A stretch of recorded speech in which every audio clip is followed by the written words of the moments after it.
అంటే కళ్యాణ్ కన్నా demon bone ఎక్కువ ఆడుతున్నాడు కాబట్టి ఆయన గెలవాలంటున్నారు డెమోన్ బోన్. లేదండి, నేనైతే కళ్యాణ్ అనే చెప్తాను, ఆర్మీ కళ్యాణ్ అనే చెప్తాను. సో రీతు సంజన గొడవ మళ్ళీ జరుగుతుంది కదా, ఎట్లా చూస్తారు అలా అనడం, ఆ మాట అనడం రీతుని?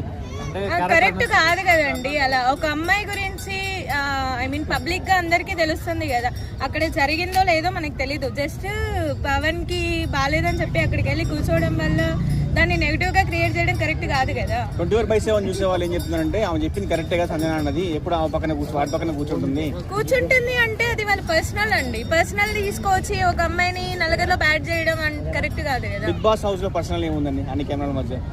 పర్సనల్ అంటే తను తీసుకుంది అంతే కదా. తను గేమ్స్ ఆడుతుంది, బాగా ఆడుతుంది, పవన్ కూడా ఆడుతున్నాడు, వాళ్ళిద్దరూ ఆడుకుంటూ. సో వాళ్ళ మధ్య ఫిజికల్ గా ఏమైనా ఉంది అంటే ఇదేం లేదు కదా, జస్ట్ కేరింగ్ మాత్రం ఉంది వాళ్ళ దగ్గర. వాళ్ళు గేమ్స్ ఆడుతున్నారు, ఇలానే ఉన్నారు, ఫ్రెండ్షిప్ గానే ఉన్నారు. సో ఇమాన్యుయల్ గ్రాఫ్ పడిపోయింది, ఎట్లా చూడొచ్చు?